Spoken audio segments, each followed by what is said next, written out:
You're on. Hello everybody. Right, we're a bit late today. I've been at Braunton Adventure Playground doing a little talk with my mate Ken about community groups. So here we are with Bob Brechin. Brechin. He told me off yesterday because I got it wrong. Scottish. Yeah. There's a place in Scotland called Brechin, isn't there? Yeah. Have you been there? Yeah. Yeah. On the way to Aberdeen. Are all your ancestors still there? They live in Aberdeen. Yeah. My dad was from Aberdeen. Yeah. So Brechin, is there a lot of Brechin surname people walking around? It was me. Yeah. I mean, in Scotland. Yeah. Yeah. So there is, yeah. So when did your family move to this neck of the woods then? What was the... Oh, okay. My mum was from Oxford. Yeah. She lived in Oxford. Yeah. My dad was from Aberdeen. Yeah. So during the war... You were in the war? Yeah, he had to join up. Yeah. He was in the 51st Highland Regiment. Yeah. And they were the ones that, the 51st were the ones that held off the Germans so that people could get off, the soldiers could get off the beach. Is that Dunkirk? Yeah. My granddad was there. My dad wasn't there, but Yeah. because they lost a lot Oh, of bless the them. 51st, Wow. holding off the Germans. And Oh, yeah. the others were captured, you know, they were Yeah. in prison during the war. Bloody hell. They had to booster up the 51st, and my dad went from the territorials into the 51st. Oh, yeah.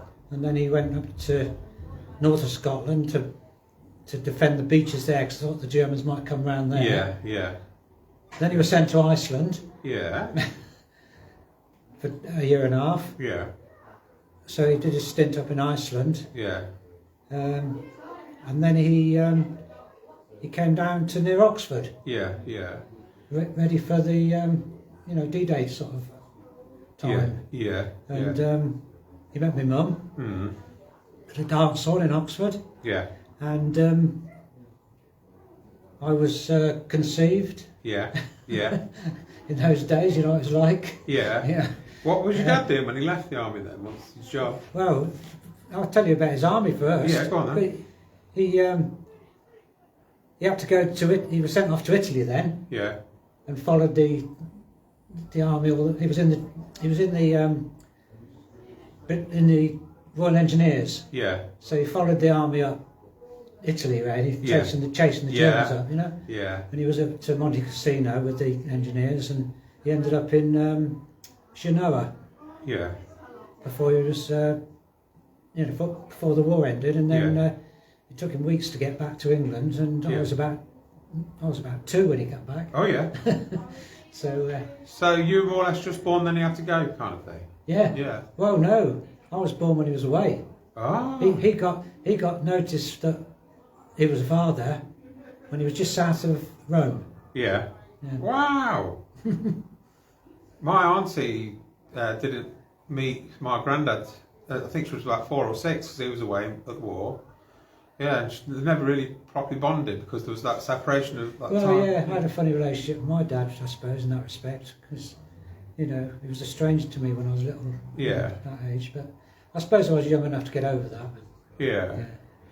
Did he teach you anything that influenced you in later life with your, like your toy making skills and stuff? Oh, no, nothing like that. Yeah, nothing What- in the genes for it. What he taught me was football, Yeah, because he was a good footballer. was it? He played, when he was at Oxford, Yeah.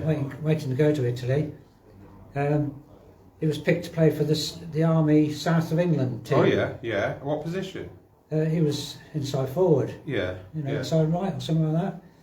But they played Oxford City on the White House ground, Yeah, and I think it was a draw. I'm not sure, but Yeah. it was a draw. Yeah. what kind of time in history was this then? Like, Well, this was late 30s? well, this was it? this was just before I was born, I suppose. Yeah, Yeah, would have been when he was stationed near before Oxford. World War II kind of thing. No, during Oh, World War during? II. During World Ah. War II. During World War II. He Yeah. was waiting to go to Italy. Ah, Waiting for them to send him over to Italy. yeah, yeah, So yeah, he was a good footballer. yeah, He played football throughout, at a time in the army and everything, and it got him into some good positions. yeah, Well, yeah, he was offered good positions. yeah, yeah. So he'd be in the team. Well, yeah, he was Yeah, he was a good footballer, so he taught me football. Yeah, yeah, cool. You went on to play, didn't you? I played for Oxford City, yeah. Yeah. Later, when I was well, I played for the school team, and we won the cup and the league one year. Yeah. In the school football team, and then I played for Oxford schoolboys. Yeah. You know, in the All England schools type of thing. Football. Yeah. I remember playing on Oxford City's manor ground. Yeah. When I was younger than all the others. I was a year younger than all the others in the team. It was under 15s. Yeah. But I was really in the under 14s. Yeah. But they picked me for this match against Reading. Yeah. On Oxford United's White House ground. All right. And I remember scoring a goal. Did you? At the Cuckoo Lane end. Yeah. It came in from the right wing and hit it, and it came off the post and into the goal. Yeah. Distinct memory, that one. Were you a winger or a centre A winger, forward? right Yeah. winger. Ah. And then I played for Oxford City youth team. Yeah. The Oxford City Colts, they were called. Yeah. And we had a good team. We had one guy who went off to play for Sheffield Wednesday. Yeah. Called Vic Mobley. All right. And he was captain of the young England under 23s. Oh. And he got picked to play for the England first team, but he did his ankle in the semi-final of the Cup, FA Cup at Villa Ground. Yeah. And I was there watching that.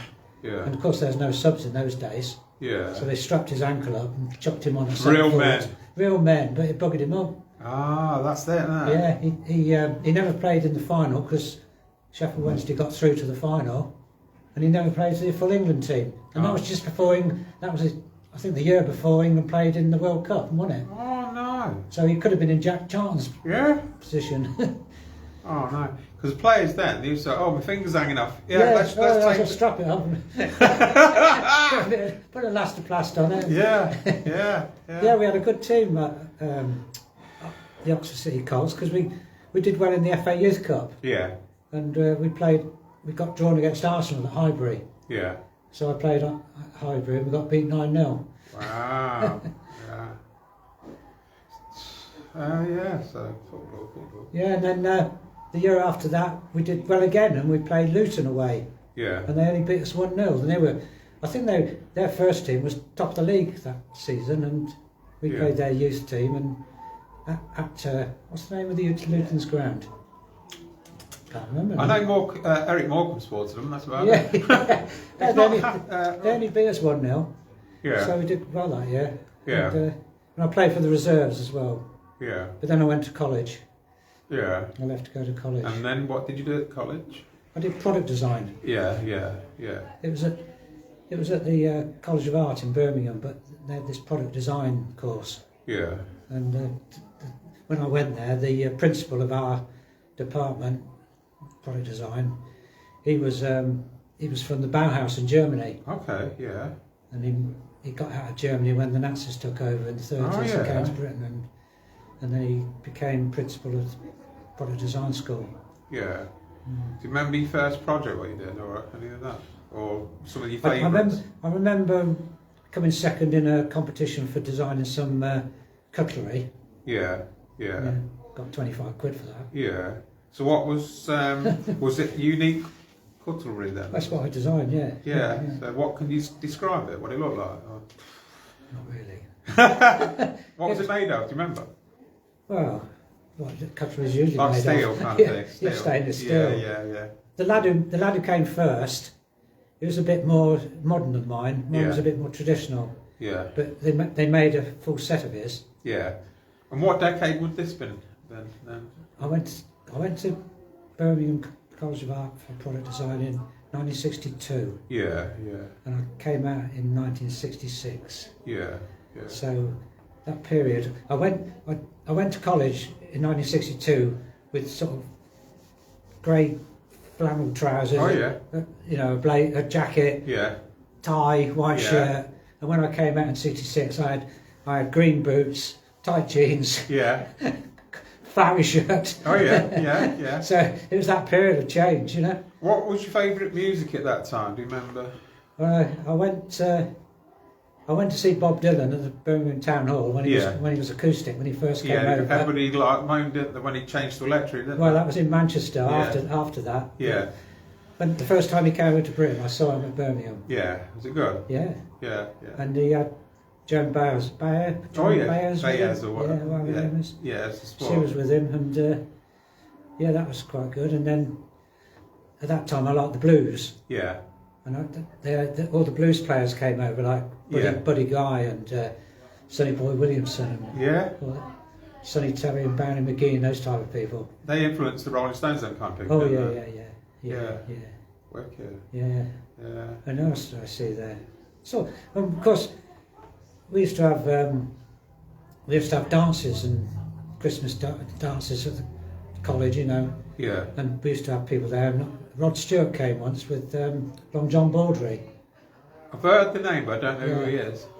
Long John Baldry, great tall guy. Yeah. You know Rod Stewart, though. I know Rod Stewart. Yeah, he was What's Long John Baldry's? He was a bluesy type singer. right. Yeah. Yeah. And So, people like that. And then Rod Stewart were a mod, weren't it? yeah, well, he went mod, didn't he? Yeah. He wasn't then. He was bluesy then. Ah. But then there was Spencer Davis group. Yeah. They were starting to come up at Yeah. that time, and we used to go and see them and Yeah. other people. Yeah.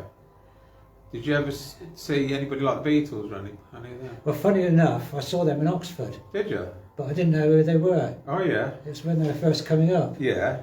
Because I used to come back from Birmingham on weekends and that, go with my mates, and we went to the this place in the centre of Oxford. What was it called? Can't remember now. The Assembly Rooms. Yeah. That was it. Yeah. We went there for a night, and this group was on playing this music, you know. Yeah. And when we came out, somebody said to me that was the Beatles. Yeah. Okay. Didn't know them. What did you think of them? You know, did you Well, think they were good or? We were just there to find the women, weren't we? Yeah. The music was incidental. Yeah.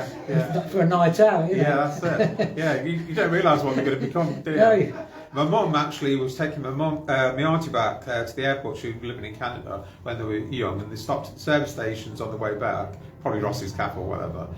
And the waitress says, "There's only a table next to that new band, the Beatles." Is that Sit right? there. Yeah. So she sat next to them. We've got all the autographs on a napkin, Did like she? Brian Epstein, all of yeah. them. Never found it. It's just Haven't found it. lost in time somewhere. So I don't know if it'd be worth a few bob, probably. Probably would be now, yeah. Yeah, so you know, mad, isn't it? You know, yeah. Yeah, I like music these days, yeah. And what about Frank Sinatra? How did you get into him now? My dad likes Frank Sinatra. Oh, My yeah. dad, yeah. Yeah. And they had the records, you know, what was it? Songs for Swinging Lovers. Yeah, That was a favourite one, wasn't it? Yeah, the orange cover. Yeah. And I didn't really sort of appreciate him at first, Yeah, you know, because you're into blues and all that sort of stuff. yeah. And then rock and roll, you know. I like things like Yeah, I liked Little Richard, yeah. you know, people like that. Dave Bowie influenced by him. Yeah. Yeah, So I really came out to Frank a bit later. Yeah, when I mate. started to appreciate him more. You know. I'm like, I'm 50 years younger than Frank would have been, so Yeah. but I got into him later in life. I think you get that ear for it, don't you? And then Yeah. you can appreciate it. You know. I like the songs. 'Cause my dad used to play, you know, on the Yeah. LPs and that. But you know, when you're young, you want to be different, don't you? Yeah, you got your own parents? thing. Yeah, my mum, she was a big Elvis fan, and it's always the case. She went to Montreal to see Frank Sinatra, Yeah. and there was only seats next to him on the stage. And she said she was that close, she could see his hand-stitched, handmade suit. She was Crikey. right close to him. I weren't bothered. I want to see Elvis, Yeah. and I would have given the right time to be there. Yeah, I you know. know. Yeah. And then she went down London to see Sammy Davis Jr. Oh, you know, yeah. like- The Rat Pack, eh? Yeah, the They right were good, weren't they? Dean Martin. I met this lady I sang for, and she says we used to go every year. My husband was a sales rep, and we used to go to America every year, and we used to go to this place, I think it was Chicago, bar, and he's leaning on the bar with Dean Martin having a good old chat. I thought, God. Yeah. And he was saying, oh, we appreciate the real fans, like, you know, that look really are into the music. When I left college and came over to Leicester after about 6 months working in Birmingham, Yeah. I had a flat up, shared a flat with a guy up in by Victoria Park in Leicester, Yeah. behind St James Church. Okay. Yeah. It was St James Terrace. Yeah. And he was the photographer for Leicester Museum. Oh yeah. So there was two of us got this flat, and Yeah. we used to go to De Montferrand quite a lot. Yeah. Concerts and saw David Barrow there as Siggy Stardust. Oh my God, that's brilliant. Yeah. That was good. Do you remember much about that night? Oh yeah, terrific, yeah. Was it really good? Well, they were going crazy, the fans, weren't they? Oh. And also, the one I really liked was there's Roxy Music. Brian Ferry, I thought he was good. Was that? In Roxy Music, when they were all glam, you know. Yeah. That was good. Yeah. And the Who, they came. I love you. Oh. They smashed up all the flipping stuff. I'm sure those speakers on the stage were sort of dummies, you know. Yeah, marshals. My ex-girlfriend's sister went out with Roger Daltrey. Oh yeah. And Roger Daltrey's best mate was the cousin of my ex-girlfriend's sister, and he says, "Roger, you got to fall out with her because I don't want you messing her about like." So, you know, she could have been like, had a life of luxury. Yes, she could. Married him, like, but yeah. My friend at college, his sister, she married the saxophone player of the Average White Band. Oh yeah. Remember them? Yeah. Pick Up the Pieces, was it? Was that one of those? I don't know. Yeah. I don't know that well. Yeah. Oh, De Montferrand, brilliant, wasn't it? I remember seeing Simple Minds there in the 80s. Oh yeah. I didn't go really in the 80s. Yeah. It was sort of early 70s when I was going there. I remember going with this girl at the time, and all of a sudden everybody starts bouncing up and down, and we just bounced away from each other, and that was it. I didn't see her for the rest of the night. Yeah. And then went backstage, got all the autographs, and I've lost that one as well. T-shirt with all the autographs, Simple Minds on it. But yeah, it's a good venue, that is. Yeah. So what's my next question for Bob? Talked about that. So how did you get into Palitoy then? I know a lot of people know this stuff, but some people don't. So. Oh yeah, as I said, I did work in Birmingham for a bit after finishing at college. Designing. I worked for this company that made door handles basically, and door catches and window catches. What a waste of talent. I was looking for a job, so and I was sharing a flat with an old colleague from the course we were on, the design course. Yeah. And I was designing door handles and things like that. And I don't want to say, can you handle it, Bob? Yes. Yeah. Ancient company, really. They started about. They started in about 1890 or something in Birmingham, you know. Who were doing the called Tonks, Tonks. Who were doing the books? Ebenezer Scrooge. Probably. Yeah. But I saw this advert in the national newspaper saying toy designer wanted, you know. Oh yeah. What, in the Mirrors, Daily Mirror, something like that? Or? No, I think it was probably some more like the Guardian or something. Oh yeah, one of the social ones. No, social ones, yeah. Yeah. But because they used to advertise loads of jobs in newspapers in those days. But that's not something you see every day. Toy designer, is it? They don't do that now. No, you don't see toy design. I thought that sounds interesting. Brilliant. So, and I was making these little sort of gonk little characters that I designed and making them for Christmas presents and stuff like that, you know. What kind of decade would this have been in then? What kind of time period would this would have been 1967. Okay. Yeah. 1967. Yeah, and you were making these gonk? Well, just as fun, you know. Yeah. Toy design, yeah. What did they look like then? Well, they're little characters that I've made out of felt. Yeah. Funny little characters. Oh yeah. Bit like some of these characters you see in kids' programs. A bit like Mr. Man and stuff like that, or no, a bit more like the Wombles, that type. Yeah, a bit like that. Anyway, I saw I was interested. I sent off, you know. Yeah. And got an interview. Yeah. And I wasn't driving then, so I had to come on the train from Birmingham to Leicester and then catch a bus. Yeah. Took about 3 days to get there. Yeah. Yeah, through the Charnwood Forest area, which is beautiful, isn't it? Yeah. And then I arrived at Colville by the clock tower. Yeah. Because in them days, everything was covered in black dust, wasn't it? Oh, what's it? Well, it's coal mines, isn't it? I know, but I can't even picture it, you know. Yeah. Did it stink of coal? And you have that smell, didn't it? Yeah. And I got off the bus by the clock tower, walked to the traffic lights, and looked back, and there was the wheel, you know, snips of the line, and there's all these blokes walking across with black faces. Yeah. going to the showers. Oh God. And I thought, Craig, what a place, because an Oxford boy, Yeah. Yeah. come to a place like that. I thought, so I had the interview and I was offered the job. Yeah. How many people were working there then, roughly? Oh, I don't know. Was it small? There was only 2 guys, and there was, I'll tell you who was in the design department. There was Bill Pugh, who was in charge, the manager. There was Stuart Moore, who was the doll designer. Yeah. There was another guy called Bert Sharman, who was sort of, he was sort of good at making little mechanisms, things like that. Yeah. He wasn't really a designer, but he was good at making mechanisms. Yeah. And then there was a doll design department with about 4 doll dress designers. Yeah. And a machinist. Yeah. For machining them up. And then there was another guy who was doing packaging. Yeah. What were those dolls famous now? Them dolls they were doing. Tiny Tears. Wow, look at that. And Tressie, they were doing Tressie. Wow. Yeah. And of course, they were doing Action Man. Well, they weren't doing Action Man, but because Action Man came out in '66. Yeah. I arrived in '67. Yeah. But when they launched Action Man, which was G.I. Joe in the States, all they did, they just took all the G.I. Joe stuff and put it into Palitoy packaging. Yeah. So it was exactly, still American stuff, like American clothes. Yeah, it was exactly the same as G.I. Joe. Yeah. So when I came in '67, that's when I started redesigning it to make it more like Action Man, to make it British. Yeah. So that was the department when I arrived. Can I ask you a question? So, say you want to make a uniform, what would your part? Would somebody make it up for you after you've designed it and drew it all out? Yeah, well, I mean, the first one we done was the Red Devil. Yeah. I didn't have much to do with that one. Yeah. That was the first British one. Yeah. The parachutist. Oh yeah. Red Devil parachutes. Did you work from photos or did you get your hands on proper uniforms? Yeah, Oh, later on we did. Yeah. Yeah. I mean, later on, I was involved in designing the household cavalry ones, which are the Blues and Royals and the what are the other ones called? Blues and Royals and the Lifeguards. Yeah.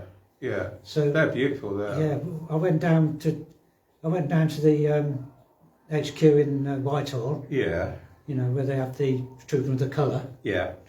And with my boss Bill Pugh. Yeah. Because he was ex-naval, he was. Okay. So he liked anything like that. Yeah. And he actually commanded a landing craft at D-Day. Did it? Yeah. Wow. And so we went down to the HQ at Whitehall, Household Cavalry Barracks, and we were entertained by the commanding officer in the officers' mess. Yeah. And we came back with all the gear. Oh, did you? Complete uniform of the Blues and Royals and complete uniform of the Lifeguards. Did you have to gear some back after all? Oh yeah.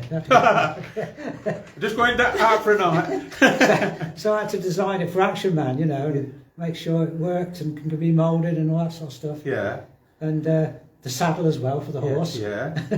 Was that a horse based on just a generic horse? Was there a particular horse you took the photo, got it from, or weren't a famous horse or anything, just a normal horse? Well, they got these horses, but what surprised me in the stables, because when I was around the stables as well, was the backs of the horses. Yeah. They were like that. Oh yeah. And the weight. Was it? Yeah, the horses' backs were like that. So that had gone down over time, did it? Yeah. Oh, bless them. Yeah, and they put, afterwards, there's a place over at Melton Mowbray where they put in this field, I don't know if you know it, as you go into Melton Mowbray, in this direction, they put all the old horses in this field, Retired? For their retirement. Oh, bless them. But that surprised me, because the weight of those, even the uniform and everything's so heavy. Oh God! Yeah. When you see it on TV, you don't even think of that, do you? Yeah. Just digressing a little bit. Did you ever see any of the pit ponies in Colville? Were they still going? They were still going. I think they finished. I was talking to somebody about that the other day. I think they said they finished the pit ponies just around about 64, 5 or something. Oh yeah. Because they only used to get 1 week's holiday a year, bless them, didn't they? Well, it was when the mines closed for a week, wasn't it? Yeah, they picked them up, didn't they? They used to struggle to come back in, didn't they? Yeah. It was a special occasion when the pit ponies came up. All the people of Colville would come out and watch them. Yeah, watch the pit ponies came out. Oh, bless them. Yeah. Anyway, going back to what we're talking about, is there anything else you want to say on that bit, or?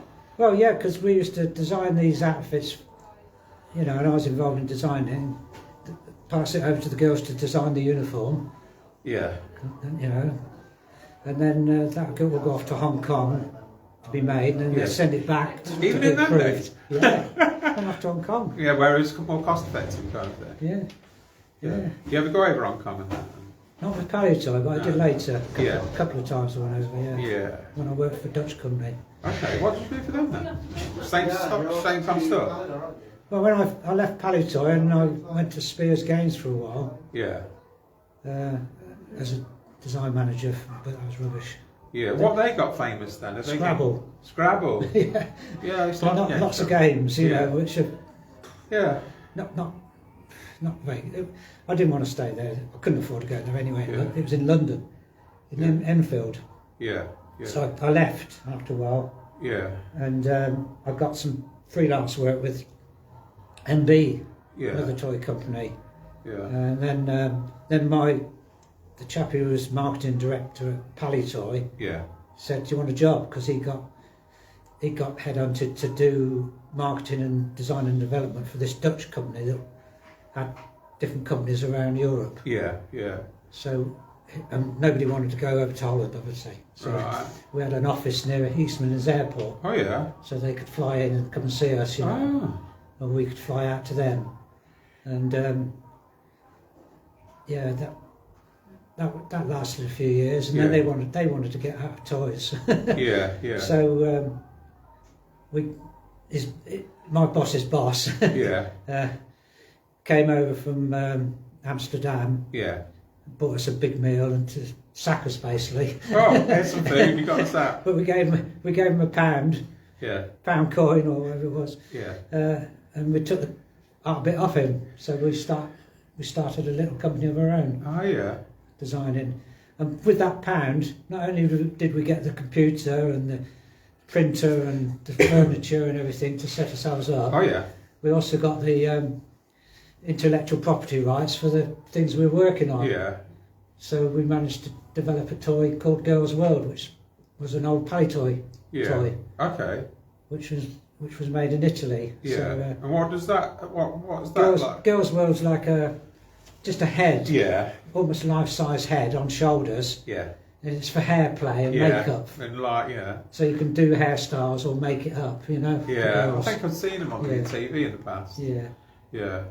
So I had to design all that Yeah. with my Brian Turner, who was with me, and I had to get all the tooling made for it and get it sent to Italy and go over to Italy and get it organised for production over there. Yeah. What part of Italy were you in? Well, the agent I worked through was from Milan, Yeah. so I had to fly into Milan from Birmingham, and then he'd drive me over to near Venice, Oh yeah. where the factory was. Wow. Gorgeous. Yeah. Was that the 70s by then or No, this was the 90s. 90s? I didn't leave Palitoy till '84. Yeah. Okay. I was 18 then. 84. Mm. I've got another question for you, right? Tell us about the Colditz board game. Did you? Oh, the Colditz board game. Were you involved in that? Not really, No. no. I remember the story of that. Yeah, I love the story.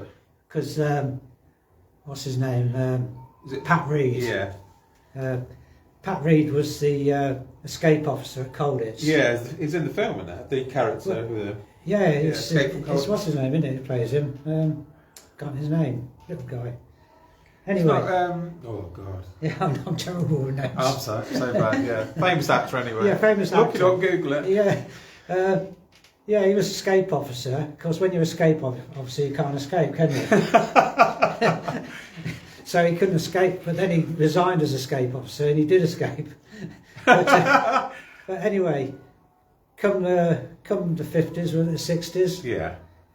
he wrote a book. Yeah, he did, didn't He he? wrote a book, The Colditz Story, Yeah. and then he got the BBC interested. Yeah. So there was that series of Oh The yeah. Colditz during the 60s, Yeah. wasn't it? Yeah. 50s or 60s, was it? Wonder if you can get that on YouTube. Yeah. So then he had this idea of a board game. Yeah. So he came to Palitoy, and when a lot of these people come with these ideas, Yeah. they go through the marketing department, Right. not the design department, Yeah. Although I have had people come to see me with different ideas for toys. Yeah. But he came in, saw Les Cook and whoever was in charge of games in the marketing, Yeah. and he wanted it out for Christmas. How much did he have in place as an idea? I can't remember, but I'm going to say. he had the basic. He had Premises of it. he had the basic idea of the game. Yeah, I suppose. Yeah. But he wanted it out for Christmas, and of course, it takes a long while to get things sorted out, So, designed. how and long before printed. Christmas was this then? Well, it was I think he came sort of in the autumn time, you know. Yeah. Oh my God. And they said, "Oh, we can't get it out for Christmas." So it had to be all designed and everything, you know. But yeah, so Is this the 1970s we're talking about now? yeah, this would be Yeah. 74 or something like that. Yeah. 75. Yeah. And then from that, of course, Action Man. Yeah. And it was a nice little niche for Action Man. Yeah. Yeah. So we designed it, called it set for Did Action you? Man. Yeah, Didn't even know that. yeah. It was like I think it was a big set. I remember. It had a German stormtrooper, or was it a German officer outfit in it, Yeah. and a British outfit in it, Yeah. and bits and pieces that you could use as a disguise or something. Are these the full size or are these Action Force boys? No, Action Man. Action Man, yeah. Okay. 12-inch Action Yeah, Man. okay, yeah, yeah. Is there any of them still knocking about? Are they rare or them I complete think the sets? colder set's quite rare, yeah. Yeah. Yeah. Well, that's worth a few bob nowadays. But the thing was, the first sets went out with swastikas on. Yeah, I remember, yeah. And then it became on PC. And then when it went to Toy Fair, at Toy Fair you got like this little exhibition. We showed all the toys, you know, Yeah. on display stands all around. Yeah. And we weren't, we couldn't show it on the stand. Sure. We had to have a special little display in the back room. Yeah. So if anybody was interested, like a retailer was interested in it, we had to take them into this back room because it had swastikas on. Oh. So they came off eventually. Thing is, it's part of history. Well, I know. People need to be But taught about people history. are very don't sensitive to things like Yeah. that, aren't they? they? Yeah. You're not glorifying it, either. No, but I mean, obviously, you couldn't sell it in Germany. I mean, you have to be careful with Action Man in Germany. Yeah. You couldn't have weapons that were recognisable. It reminds me of Faulty Towers for some reason, that does. They mentioned the war. Yeah, people were sensitive. That's one reason, because the G.I. Joe, they actually had a Japanese soldier. Right. But we never took that one. Okay. We took the German stormtrooper, but Yeah. I think the company felt it was too such a sensitive subject to take a Japanese soldier. Yeah. Can you tell us the funny story? What happened at was it a toy fair or something? Oh, yeah, with Pat Reed. Yeah. Pat, when we launched Escape from the Colditz, of course, on the stand we used to get, if we had somebody that was promoting the toy, we had like celebrity status. celebrity people like who was it? Who was that Daredevil bloke? Not Eagle Knievel. Not Eagle Knievel, the other British one. British Eddie Kidd, no? Eddie Kidd. Yeah. We had him on the stand Did once. you? We had Eddie Kidd. Yeah. Why? What did you have connected to him then? It was a game. Oh, right. Yeah, it was a game. Yeah. And of course, we had Pat Reed come, to promote the Colditz game. Yeah.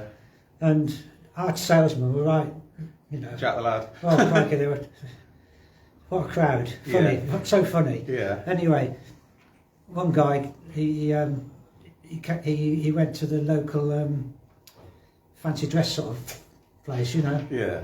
and he got hold of a German officer outfit, and he came in onto the stand, and Pat Reed was there talking to somebody. He came up to Pat Reed and he put his hand on his shoulder and he said, "I've been looking for you for 40 years."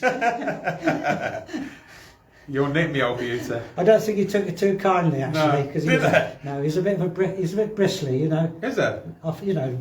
Typical sort of bristly sort of officer. All right. Pat Reed was, yeah. Ah. Because I remember we did another thing called the Colditz Escape Kit.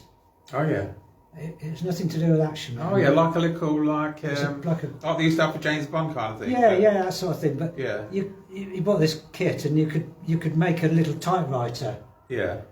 And it was his idea, I think. Oh yeah. Pat Reed's, because it was how they made the typewriter with clothes peg and this, that, you know, Yeah. and they'd make little rubber, Yeah. you know, typeface and things like that. Yeah. And they'd print out the documents. They used to improvise, didn't they? Make Yeah. little stamps That's and it, stuff. yeah, and Yeah. all that sort of stuff. Yeah. And it was his idea to make this set, so Yeah. I got involved in designing it.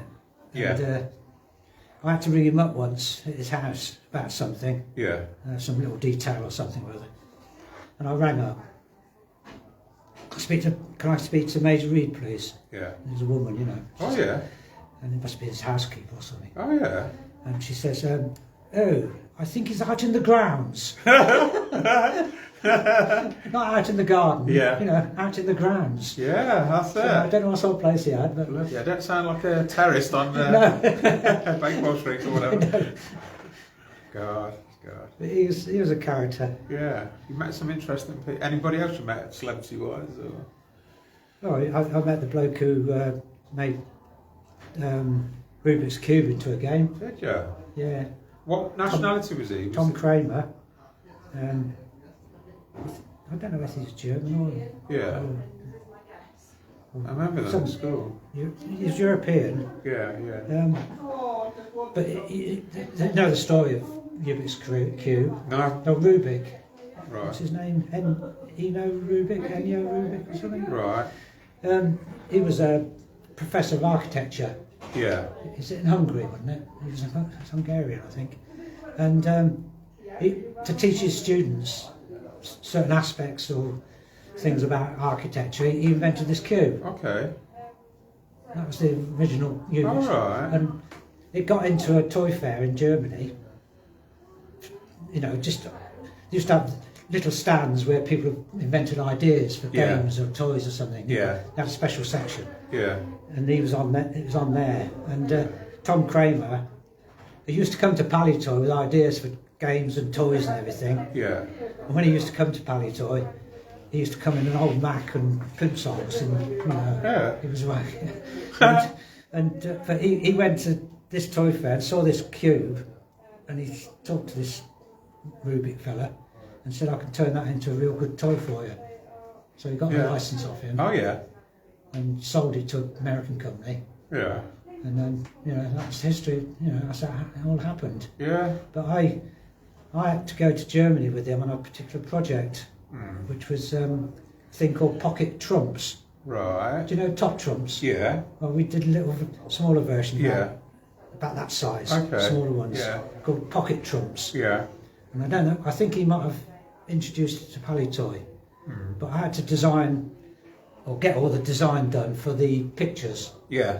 And work, you know, on the back it's got, you know, if it's a tank, you know, how Yeah. big it was, how fast Yeah. it went, you know. Yeah. Yeah. All the stats. I had to get and all stuff. those stats. Yeah.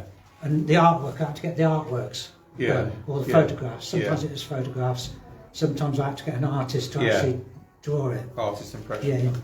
So I had to get all that together as a package Yeah.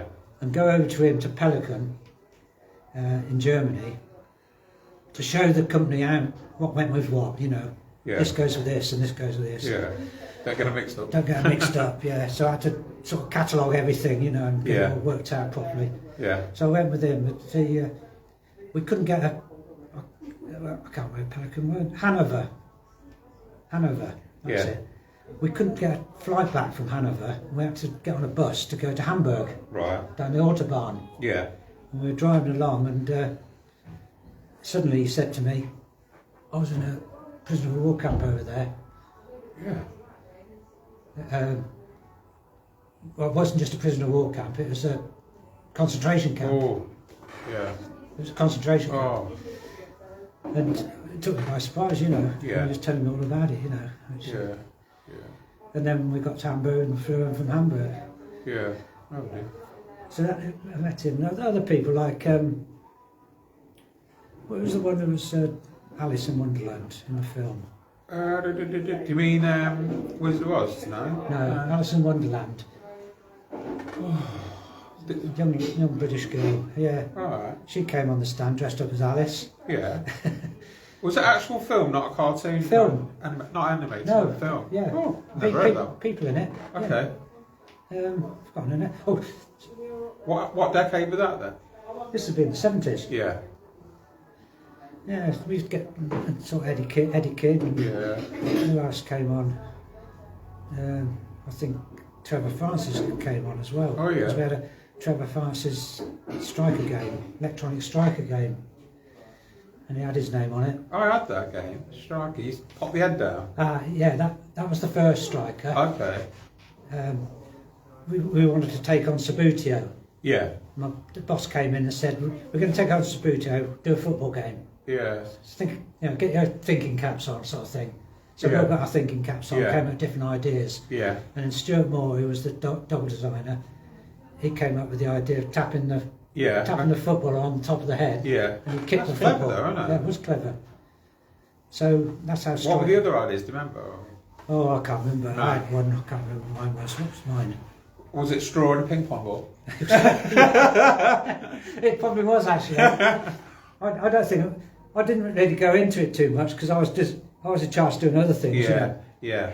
But I did come up with some ideas. But they probably were just scribbles on bits of paper. Yeah. Yeah. I know somebody came up with the idea of we had a game called Whirly Wheelers. Yeah. And we were.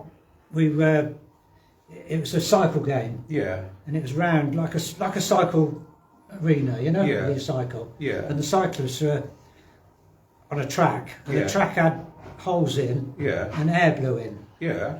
So the air would whiz them round. Wow. And I think somebody came up with an idea of football like that. Yeah. A bit like the ping pong ball and Yeah, stuff. because you got that air hockey ain't you, as well. That's it, like air hockey. Yeah, Yeah. yeah. Somebody came up with that one. Yeah. I I remember wonder if that they one. exist still, the Whirly Wheelers. Whirly Wheelers. I saw it on eBay. Did you? A Whirly Wheelers, yeah. I'd like to get one of them. Yeah, I saw it on eBay. Yeah. So I like them spinning top. Remember them spinning tops used to get pulled thing? That used to battling tops, whatever it's called. But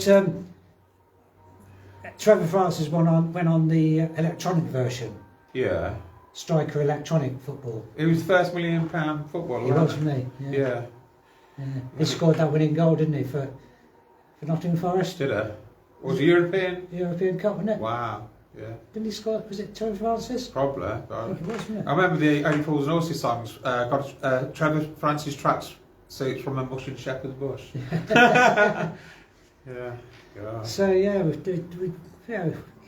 had lots of people come on the stand, different types of people. You know, promoting that had their names on the toys or something. Yeah. I remember inventing a toy myself, a game myself. Yeah. Because I said to Les Cook, who's marketing director, we ought to do a game with this Superstars. Do you remember that on TV? Yeah. Kevin Keegan and all that. All that lot. Yeah. They're sort of coming to the end of their careers. He fell off weren't the bike, didn't they? Yeah, he fell off the bike, didn't he? So he said, "Yeah, do that." He said, "Design it." He said, and go down and see the BBC and go and have a look at it. Yeah. So I went down to the BBC to sort of look at it. Yeah. Got loads of all the autographs off them on the programme. You still got them? No, I gave them to Les Cook's son. Okay. When I came back. Okay. But I designed that game. Yeah. And a couple of Superstars. And Did he do well? Oh, I don't know. Yeah. I doubt it. Yeah. What's your, apart from Action Man, what's the favourite thing you worked on? Well, apart from Action Man, Yeah. Action Force. Yeah, and also... And this, the Roboscar. Yeah. I mean... Does that fire anything? No. It's all in your imagination. Yeah. Well, we're sitting in the Action Force exhibition, aren't we? Yeah, that's right. Yeah, Now, this exhibition is celebrating the 40th anniversary of when it came out. Yeah. Now, the exhibition has been put on by Colville Heritage Society. Yeah. Colville Heritage Society started the Many Faces of Palitoy project in 2019. All right. Just before COVID. Yeah. And we had an exhibition at the end of 2019. Yeah. And that was at the old Palitoy factory. I came to that, didn't I? Yeah, you came to that, at the old Palitoy factory. Yeah. Well, then COVID came along, we had to stop. Yeah. So, after lockdown, we started up again. Yeah. So, we've been interviewing old people that worked at Palitoy. Yeah. You know, different people. Yeah. We've been making a documentary film about Palitoy. Yeah. Is that still ongoing? Still ongoing. Yeah. We've done all the work basically, but we've got to edit it and put it together. Yeah.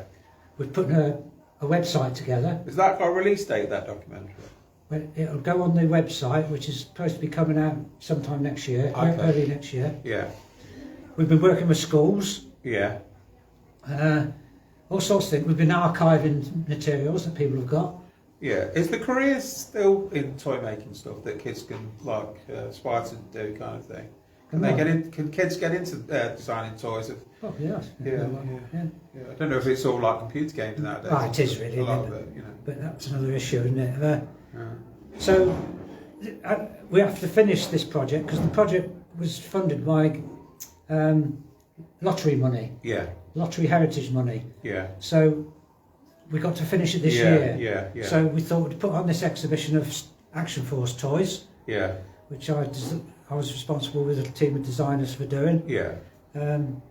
And this is what it is. And how long is this going to run till? When's the close date? Is it got a close date? It closes on Saturday the 10th. Yeah. So it's been running for 2 weeks.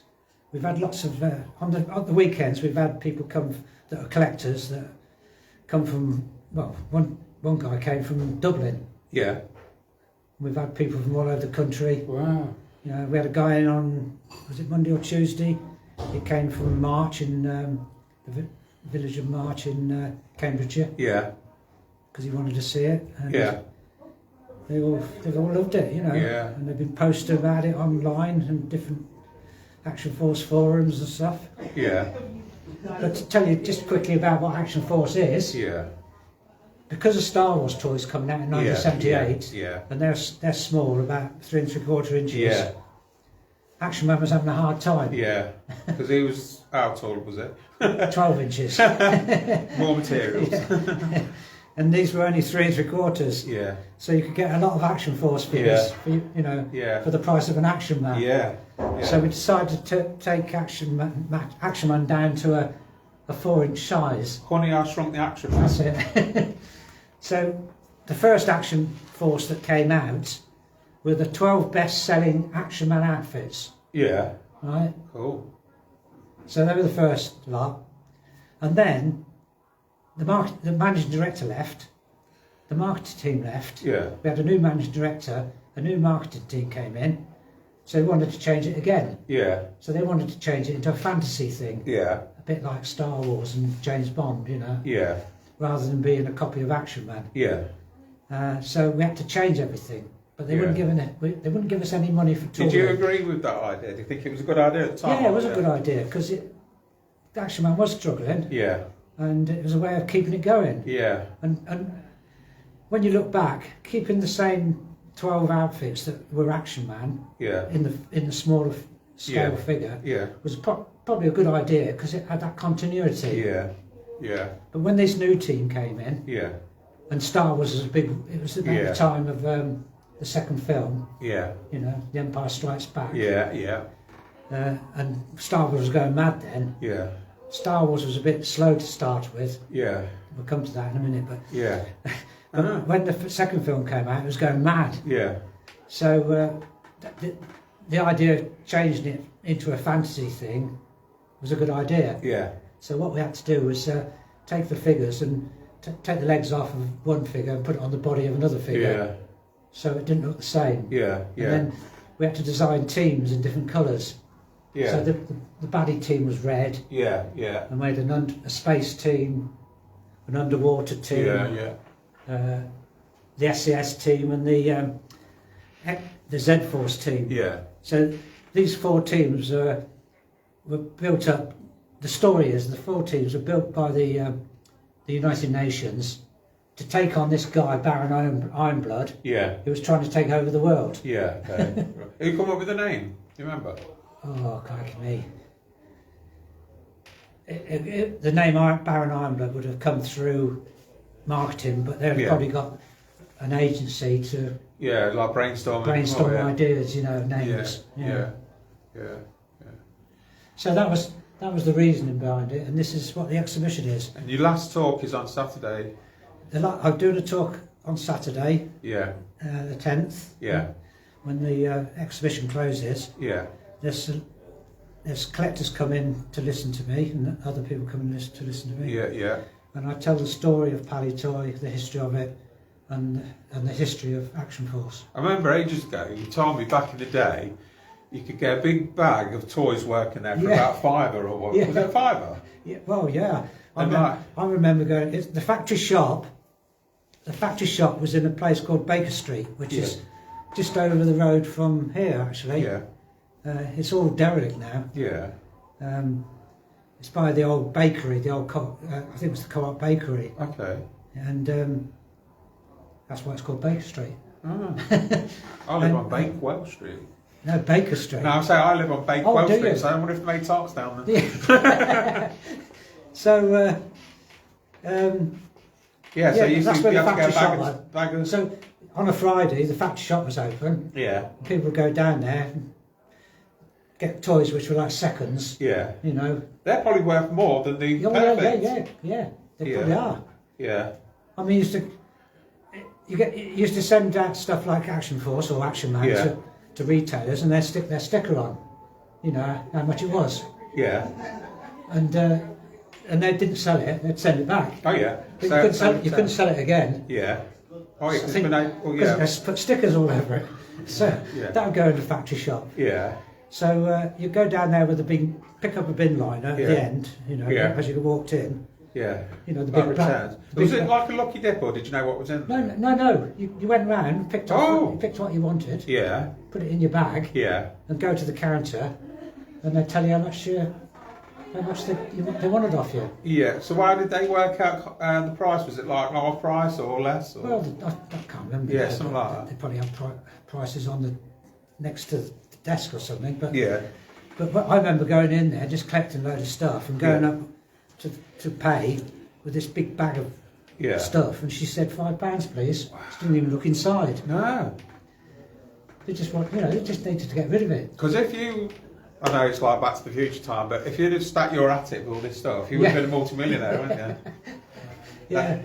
But they're very generous, the company, because they'd send a load of these. If anybody wrote up for like a charity, for something, they'd send them loads and loads of stuff for nothing. Would they? Oh, bless them.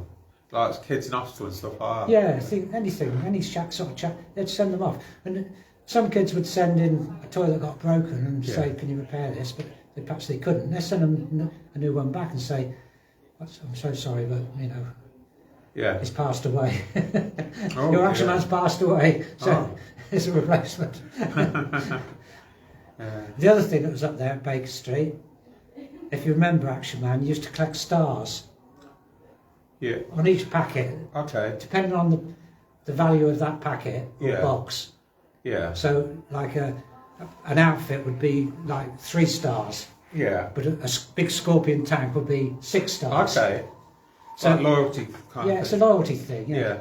So you cut the stars off, and in each packet, each box you got, there'd be a little card. Yeah.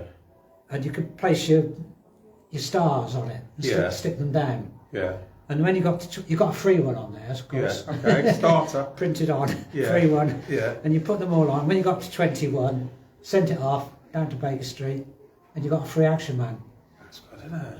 No clothes on, but naked Action Man. Naked Action Man. And the same with this Action Force. That was the same, but they were medals. You collected medals for that. Okay. And you got a free. Is there one on there? This guy up here, the Skeletron. Yeah. He was a mailer. They're called mailaways. So you could send off medals for him. And, Yeah. Is there anything else you want to add before we close? Well, I don't know if you've got a question. I've got a question, but I just wondered if I missed anything that you'd like to say, or shall I ask my last question? I'd just like to say it was very sad that Palitoy finished. Yeah. Because it was really growing, Yeah. But over in America, there was this. Palitoy was owned by General Mills, which is a food company. Right. And this food company wanted to get into other product lines. And one of them, they chose toys. Because there was big profit in toys in the 60s, 70s. Yeah. But in food, there's not a lot of profit. Yeah. So for shareholders, steady growth, but for shareholders, you don't get much return. Right. It's steady, but not. Yeah, yeah. But in toys, if you get a good toy, Yeah, it's like a hit song kind of thing. Yeah, like a hit song. Yeah, Yeah. number one or something. So they wanted to get into toys to try it. Yeah. And boost their Strike gold. Strike gold, as it were. And they struck gold with Play-Doh because they took. Did they? Yeah, they bought the company that made Play-Doh. It's always the simple toys, isn't it? Yeah, but they bought Kenner in the States. They bought Parker Games. Yeah. Which had Monopoly, games like that. Yeah, yeah.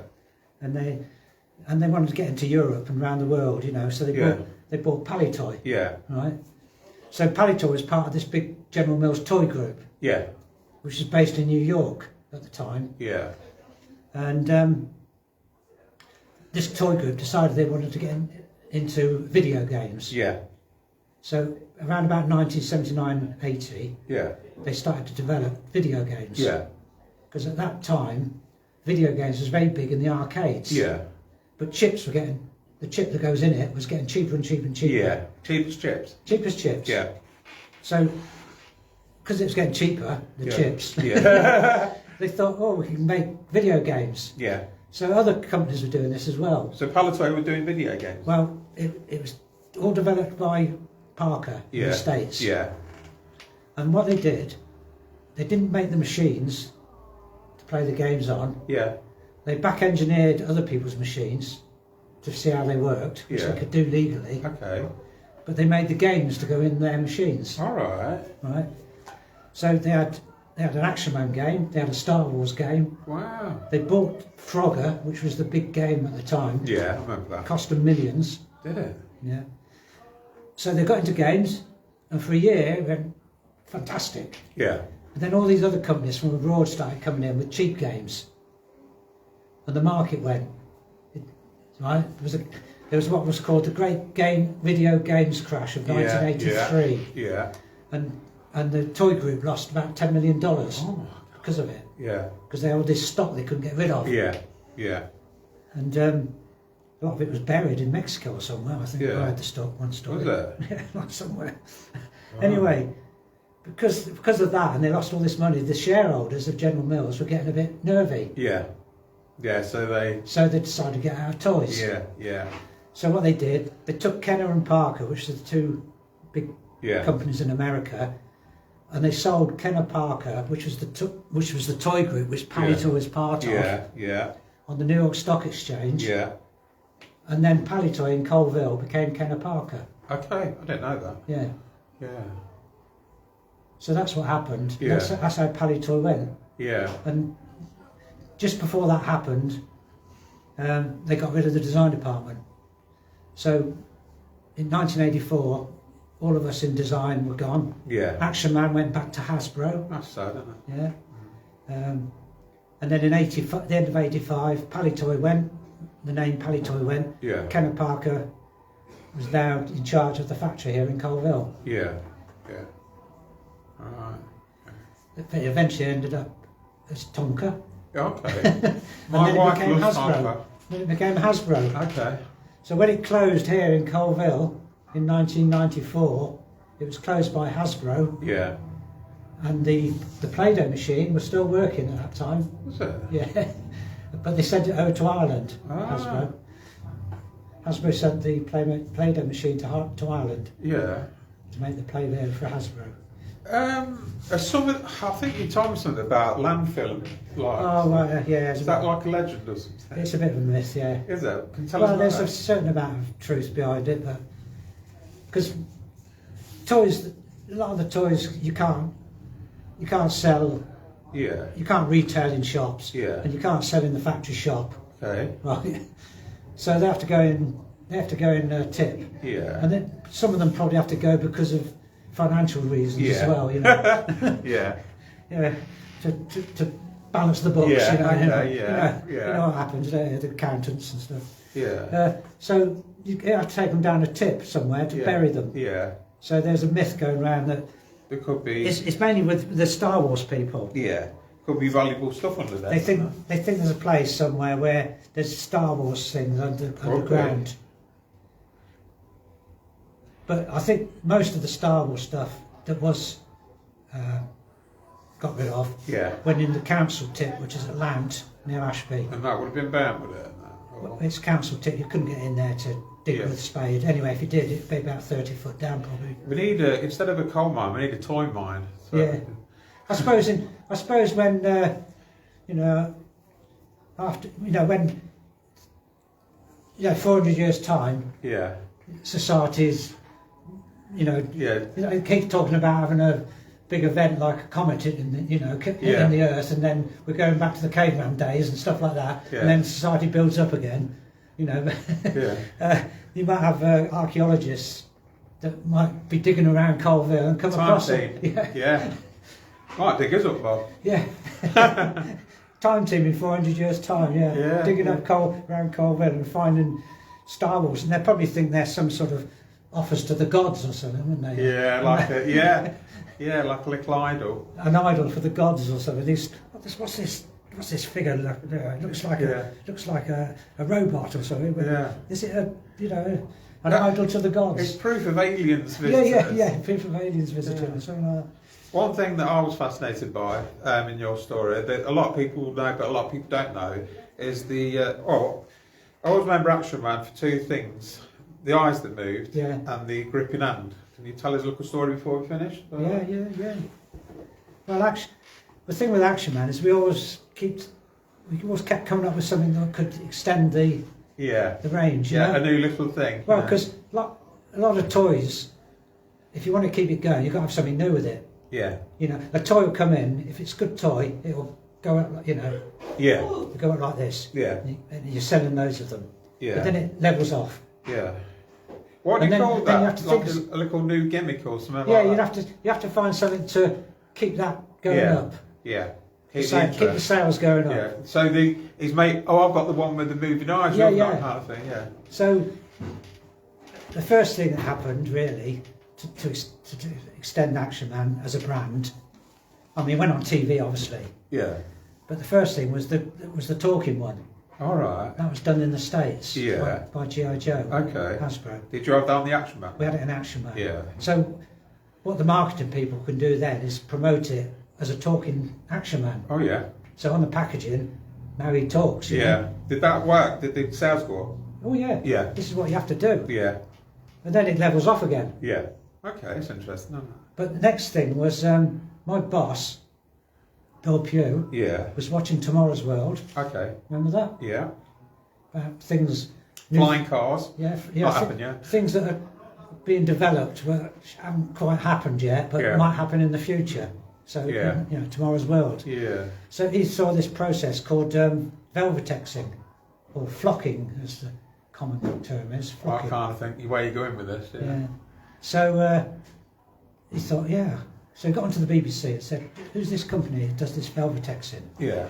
And it happened to be a company down near Lutterworth, down the M1. Yeah. So he called the guy in, and he arrived on the car park in a car which was flocked in all this different coloured blue. What is that? Yeah. You know what flocking? You know that sort of fuzzy sort of stuff. Like a what's that? Chinese wallpaper. Yeah, you go in a Chinese restaurant, it's got fuzzy bits. Yeah. Or embossed a bit, isn't it? Yeah. Or if you go in a glove box in a car, it was. Yeah. That's it's fuzzy. Yeah, I got you. So he came in, and his car was all blue, different colour blue. That's weird. And then he came into Bill's office, and I was sitting with Bill.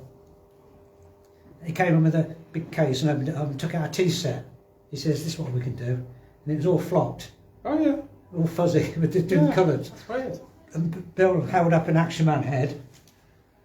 Can you put hair on him? Yeah. So he says, "Yeah, I could do anything." So we gave him loads and loads of heads, Action Man heads. Yeah. He went away. Did you choose some colours like blonde and? No, just one colour to first. begin with? Not, just to see if the process would work, and he came back with the process. Yeah. And the process is where you get the head. Yeah. Right. Now, the original Action Man head, which was taken from G.I. Joe in America, is painted. Yeah, I remember. Yeah. It's like moulded on in the hair. Yeah. And you paint the hair. Yeah. So this method is you put a probe into the head. Yeah. Now that probe is positive.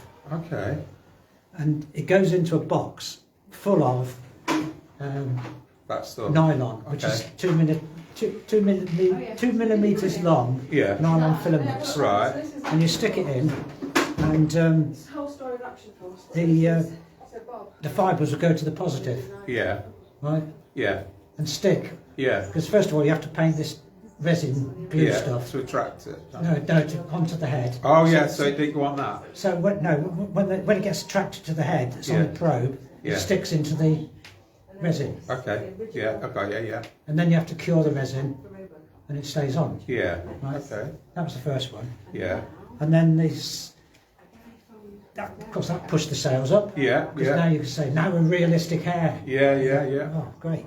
So it's good marketing. Yeah. Good marketing tool. Yeah. You know? Yeah. You go on the TV advert and you can see them now with real hair, you know. Yeah. Yeah. So the next thing was the eagle eyes. No, Yeah. not the eagle eyes, the gripping hand. Was that from next? That comes Yeah. next. So now this happened again from Bill Pugh. Yeah. Because we used to go to the toy fairs in January to set up the toys on the stand. Yeah.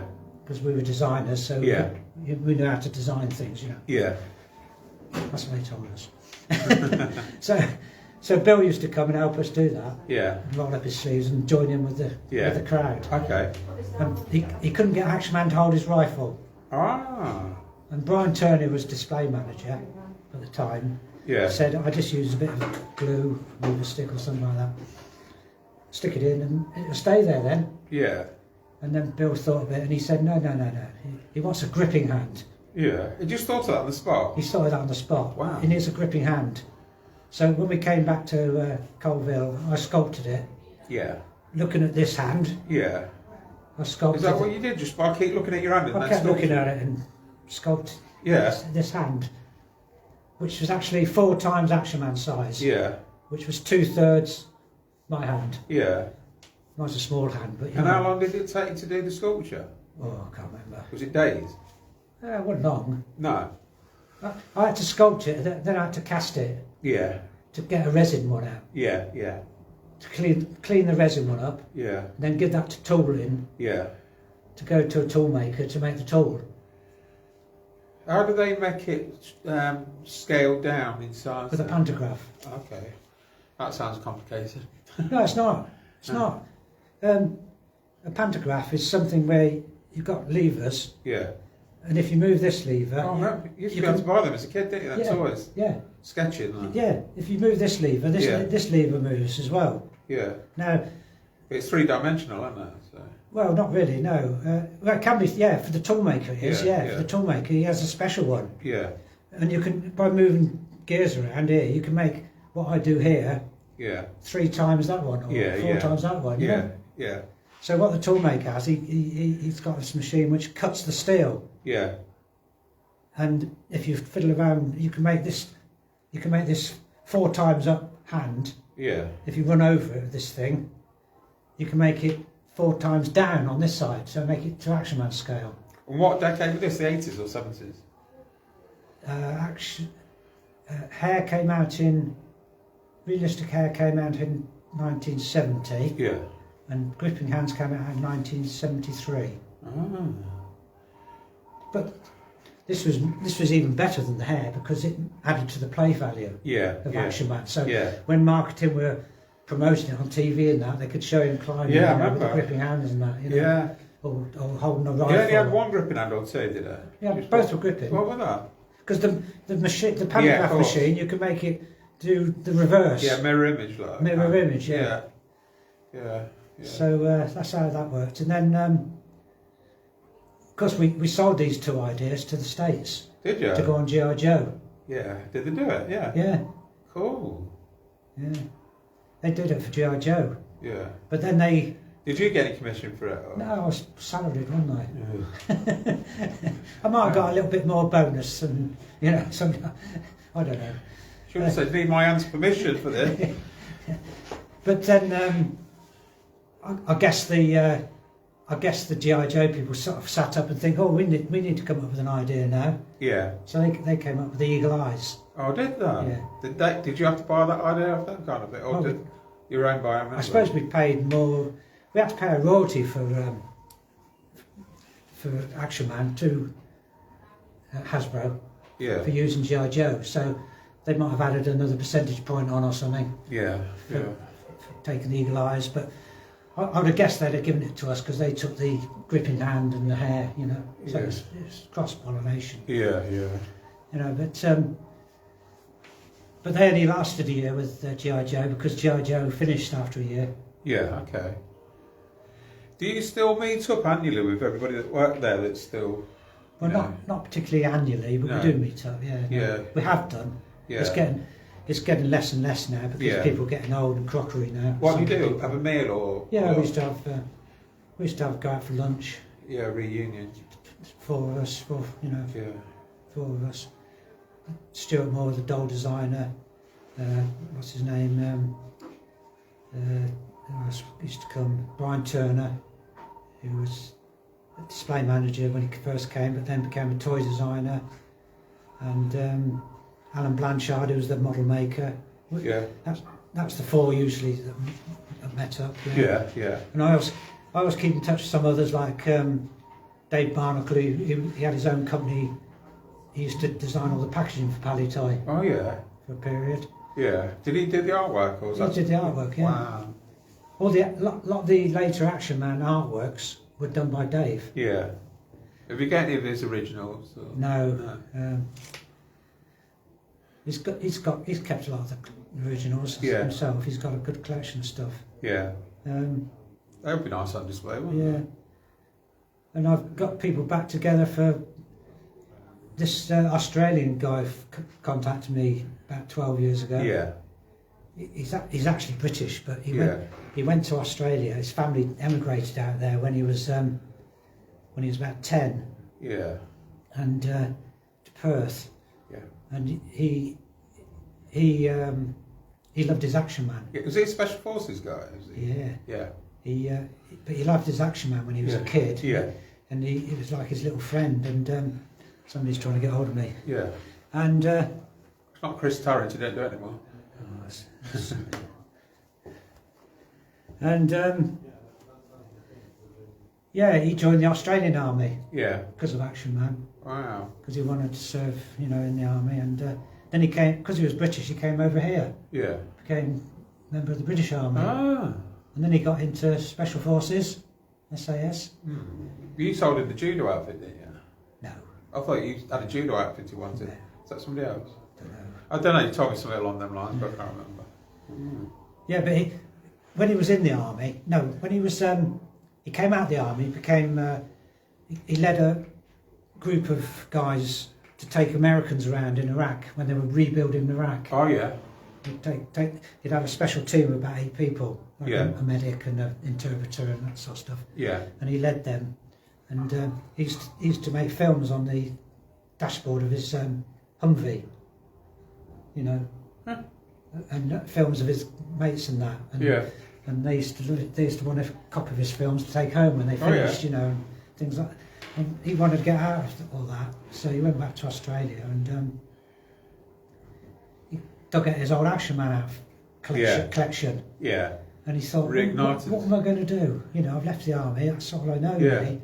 And he thought, oh, they told me I'm a pretty good filmmaker. Yeah. He said, I'll make a film of the history of Action Man. Oh, yeah. So he started building dioramas Yeah. to put his Action Men on, Yeah. to film them. Yeah. And then he said, I need to talk to people at Palitoy. Yeah. So he got in contact with me through the Museum of Childhood in London. Yeah. And he said to me when I met him, he said, I took 3 or 4 days writing this flipping email to send you because I didn't want to lose you, Yeah. Yeah. Anyway, when I read this email he actually sent, I thought, oh, I've got to do something about this. Yeah. He sounds really Yeah. dedicated, Passionate, yeah. passionate about Yeah. it. So I said, yeah, let's do it. So he came over to England and he put himself in the Hermitage Hotel. Okay. Yeah. He got the room there at the side, there's a little room. Yeah. And I got all the guys in that I knew. Yeah. Brian Turner and Roger Morrison on tooling and Jeff Maisie on marketing and people like that. Got the band back together. Got the band back together. Went on tour again. Did you? Is that so? There's a film. So he made a film of it. Yeah. And then 3 or 4 months later, he said, "I'm coming back over to Colville. Yeah. Can you get a place where we can show it?" Yeah. So I got the museum at Snibston. Yeah. To give us their room down there. Yeah. We got all the friends and family in. Yeah. And it was like a little film show. Cool. And he showed the film, and then we had to make comments about it. Yeah. And he took our comments, and then he came up with a finished article, you know. Yeah. Cool. And then he was selling that. The other thing is, it started him off with his YouTube channel. Yeah. Called Analog Toys. All right. And it's big now. He's got thousands and thousands of punters, to come and watch it. And he's having one tonight, actually. No, tomorrow night. Yeah. He's like, what's that one about?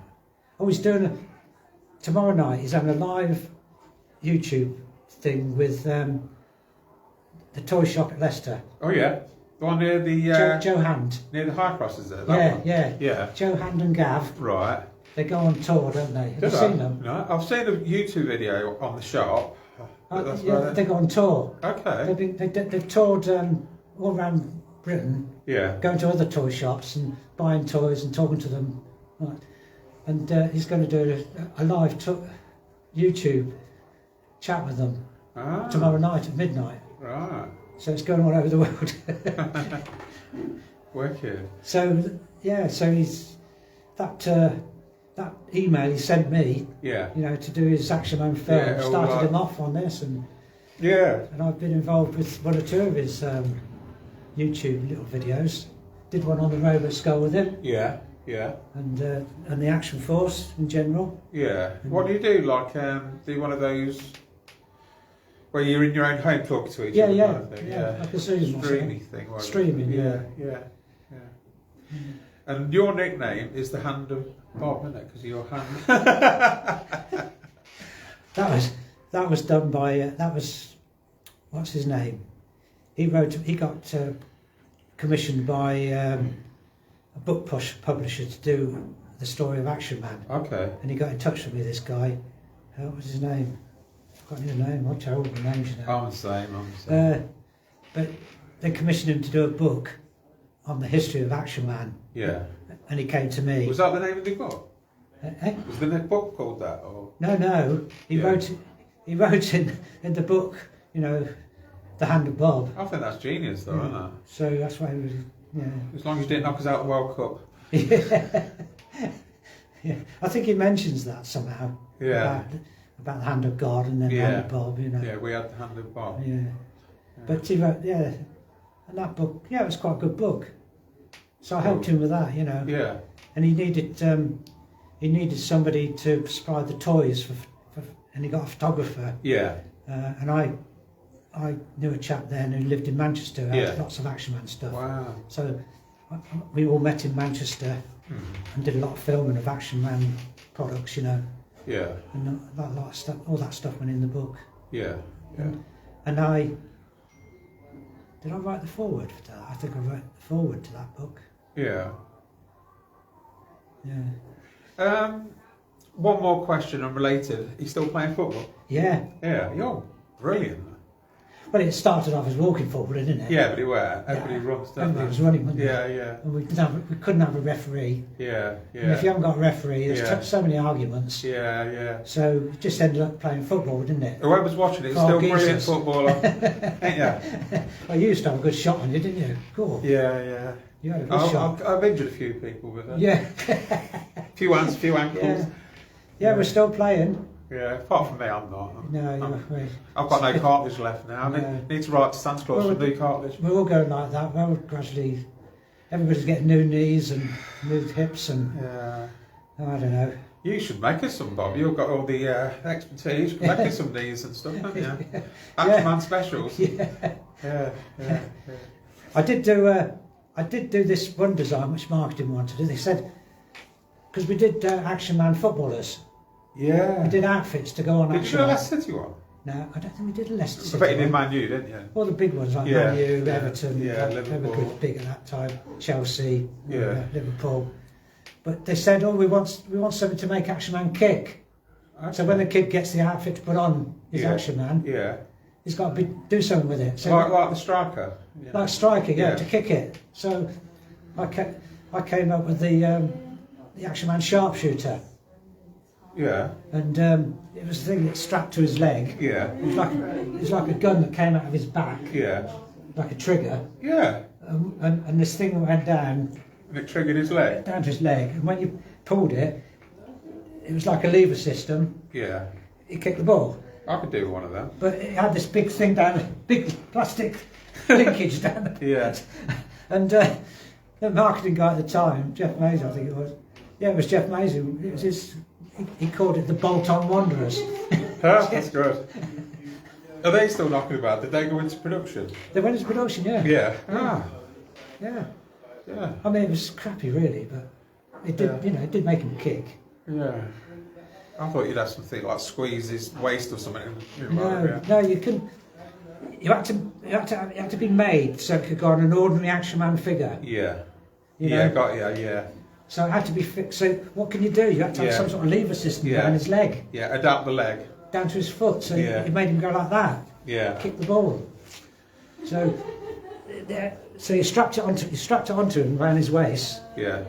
This thing at the back, which had like a trigger, and you pulled the trigger, and the lever system made Yeah. pulled his leg. And out. it worked. It worked. It kicked the ball, yeah. Oh. But it was the Bolt-on Wanderers. Yeah. It was bolted on his leg. I feel like Bolt-on Wanderer. Yeah. Right. So yes, we did come up with some crazy ideas. Yeah. Right then, I think we've come to the end for now. Might have a part 2 one day. I'd just like to say thank you, Bob Yeah. Brechin. Yeah. Scottish. Yeah, I'm half Scottish myself. I don't know which half it is. Tartan half. Well, So- I'm only half Scottish. So. Yeah, I am as well. Yeah, so Where thanks. are your family from? Dundee. Oh yeah, right. Yeah. We're the Beano was my Yeah, princess. Sabina. Yeah. And they've got that ship there that one of the explorers went on. What's his name? Oh, yeah. Not Shackleton. Shackleton, I think it is. Yeah. Yeah, they've got that. Like there, you can go on it and that. So. But they were big in Dundee was the big place for Yeah, jute mills. computer games. Was Computer it? games, wasn't it? Ah, I know they had Timex there because my auntie worked there. Timex. But it's Desperate Dan and everything Yeah, like that, isn't it? yeah, the Beano, good old Beano. Yeah. I used to love a Beano on Christmas morning. Yeah. And one thing I had as a kid was the trophy Wembley football. Do you remember that? The Oh, orange yeah, one yeah, with yeah. the black stripes. Yeah. Can't get them, I don't think. Yeah. I know somebody actually they found some new old stock in an old shop that had been put into a cocoon like, Yeah. and they had these Wembley trophy footballs, and they auctioned them off. They've done a raffle like. I'd love to have been involved in that and won one of them. But that's another story, isn't it? Yeah. We're going to finish this one off now. Yeah, that's another story like. But you can't beat nostalgia in your toys you used to have and stuff like that. Still, people love it, don't they? So, yeah. So thanks, Bob. I'll try and turn that thing off now. Oh, that one. The hand of Bob. I ain't washing now. Thanks for watching, everybody.